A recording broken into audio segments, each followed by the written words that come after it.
3 ways you can improve your productivity. Guys, listen, it's Dami from Clientele Boosters. I want to give you 3 ways that you can improve your productivity that are virtually free. Now, the first way you can do this is by tracking your productivity.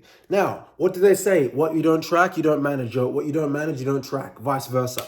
The mistake a lot of people make is they have the suspicion, or they think, or they seem to feel that, okay, I'm a night person, I'm a morning person. How about you stop thinking and feeling? You actually track it all. I have this app that actually tracks when I'm sleep talking, when I'm snoring, and how long I sleep for, and also the different types of sleep that I get. REM sleep, deep sleep, light sleep, right? I'm a very light sleeper. I'm the type of person that, if my parents woke up, or if my friend woke up, or if my brother woke up in the middle of the night, and, they go downstairs to, get a cup of water, I'm probably going to hear it. Will I still be sleeping, or at least thinking I'm sleeping? Yes, but I can still hear that. So what I did is I started tracking my productivity. And what I found very quickly is that I am the most productive, typically in the morning.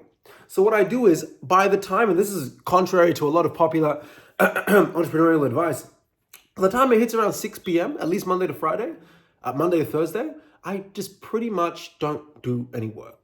And it's not because I can't work more. I'm 24 now. When I was 21, I would work pretty much all throughout the day, 16 hours, 17 hours, 18 hours.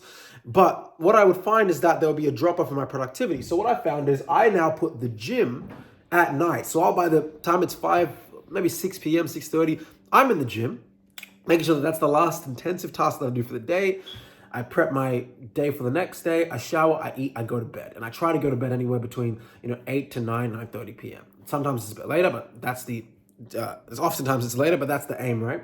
And that's so I can maximize my productivity, because I know if I get up at 4, 5, 5:30 a.m. and Dami Okadawa, I'm working from 5 to 10 a.m., that is a much more efficient 5 to 10 a.m. than most people's 5 to 10 a.m. That 5 hours could equate to someone's 2 days worth of work in terms of deep work, right? So tracking productivity is very important, so you can actually know what your patterns are and play towards them, which actually increases your output with more efficient input, right?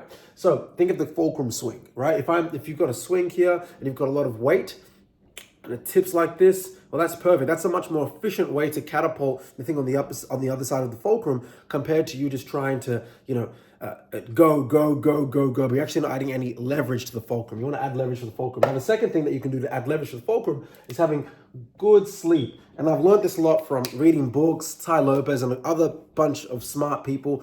But there's a lot of science on this, a lot of people that I respect. Guys, the better your sleep, usually the better the decisions that you'll actually make are. And it sounds really simple, and it took me a long time to learn this. Again, at 2021, I was not doing this. There was times when I would nap in between days. Yes, as bad as it sounds. I'm talking I wanted to work 4 or 5 days in a row, work, burn out, 2 days in a row, no sleep.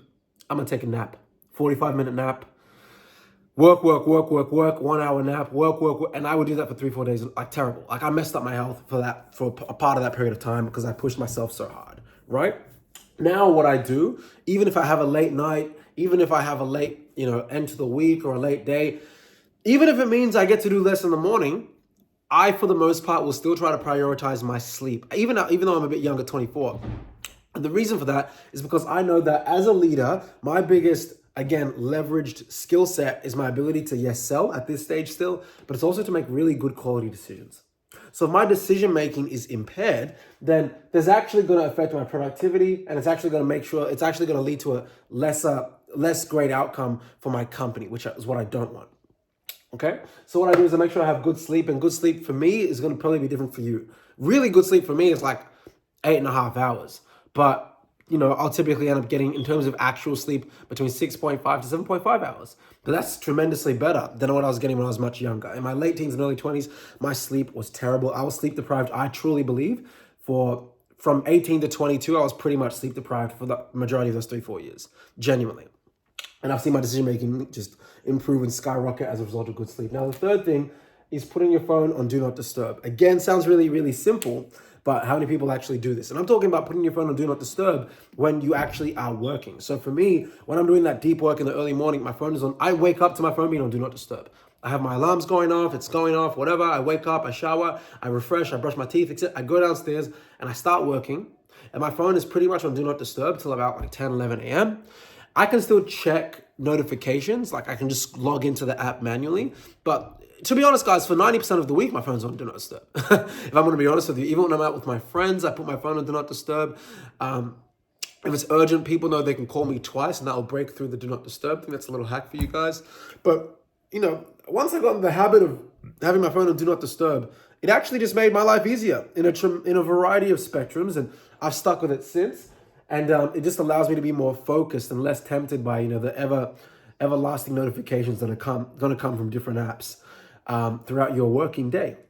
So these three things, guys, have made a massive difference to my productivity and are going to help you be way more productive. Track your productivity, figure out what works for you, get a lot of good sleep, and put your phone on Do Not Disturb. Now, if you like this kind of content, guys, please like this. And if you think a friend can benefit from this, please share this with a friend. If you disagree with me, let me know in the comments. If you agree with me, let me know in the comments. And as always, guys, think mega and make sure you integrate these three things. And I'll see you on the other side. Peace.